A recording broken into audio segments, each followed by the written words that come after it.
What screams, "We are not going to last long" for couples? 1. I was at a party one time and there was a marriage counselor there that had been working for 20-something years in couples counseling. I asked her what the number one sign was that the couple wasn't going to make it. Without hesitating she said, if one person shows contempt for the other's feelings, it's over. 2. When you start calculating how much you give and receive in a relationship. 3. Having a kid to fix their relationship. 4. If they have strongly conflicted plans for their future. Either means they'll break up eventually or one or both of them will end up in an unhappy compromise. 5. If all disagreements end in arguments. My partner and I disagree about a lot of stuff. But we can talk, discuss, and even sometimes agree with the other person's side. It'd be weird if you saw eye to eye on 100% of stuff too. 6. When he smashes her face in the cake at the wedding and she hates it. 7. Tattoos of each other's names. 8. Social media addiction. If the person constantly needs to show the world they are in a relationship and that they are just so happy together and then gets mad that the other doesn't post as much. Social media addiction ruins relationships. 9.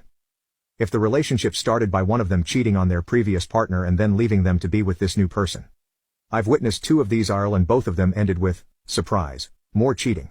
Like I don't know why you'd possibly think starting a relationship with someone who you already know isn't faithful would be a good idea. 10.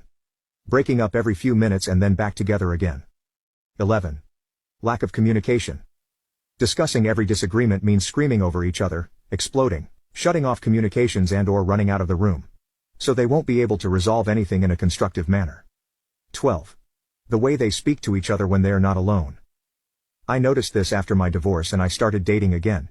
Because you speak to these new people with a lot of respect and kindness. Then we'd get around married couples and they'd say awful things to each other in nasty snappy tones and it was jarring. Fast forward 10 years and all those couples I noticed doing that, are divorced now.